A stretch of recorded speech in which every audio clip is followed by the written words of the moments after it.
Eu o que confío é que, a diferencia do que fixeron naquel momento, o Partido Socialista sexa un partido responsable. Teño poucas esperanzas de que eso poida ser así,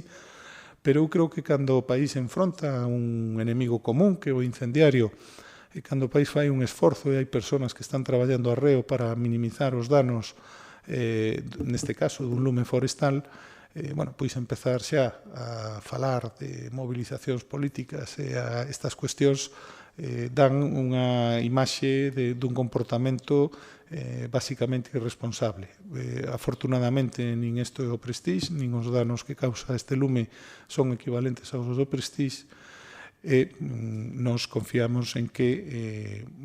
se confirmen estas novas que falan dunha afectación ao parque como moitísimo do 10%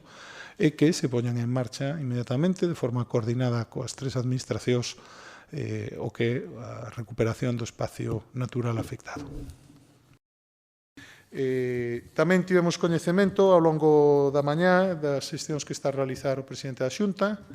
Xa saben vostedes que xa se entrevistou co Ministerio da Agricultura anunciando un desbloqueo dun convenio por máis de 150 millóns de euros para facer fronte á seca. En segundo lugar, sabemos que na reunión que vai a ter agora do Partido Popular, da súa executiva, na que se vai a reunir tamén co presidente do Goberno, xa vai a plantexar unha proposta en firme para cambiar o que a reprobación penal dos incendiarios, xa que todo apunta que este incendio tamén foi causado por un delincuente. E, finalmente, sabemos que tamén se vai a reunir a continuación co Ministerio do Interior, de quen confiamos que apoie o que é a investigación dos incendios, das súas causas e, sobre todo, como apuntan os indicios dos incendiarios que causan un desastre ecolóxico que afecta fundamentalmente ás persoas que viven nas proximidades, pero ao conxunto do país que ve como o seu patrimonio natural está suxeito a posibilidades de danos complicados de resolver.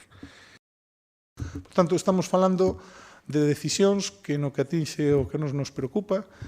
que son, por exemplo, neste caso, os pensionistas galegos, hai que decir e hai que comentar. Pensen vostedes que, pese a toda a demagoxia que está utilizando na oposición neste tema específico, os datos oficiais falan de 44.000 pensionistas que van a ver incrementada a súa carga fiscal como consecuencia da suba do IRPF sobre un total de 730.000 pensionistas que hai en Galicia. 730.000 pensionistas que sufriron a suba do IBE do goberno anterior, que ese sí que afectou a todos os pensionistas, e non a suba progresiva do IRPF que ven de facer o Partido Popular.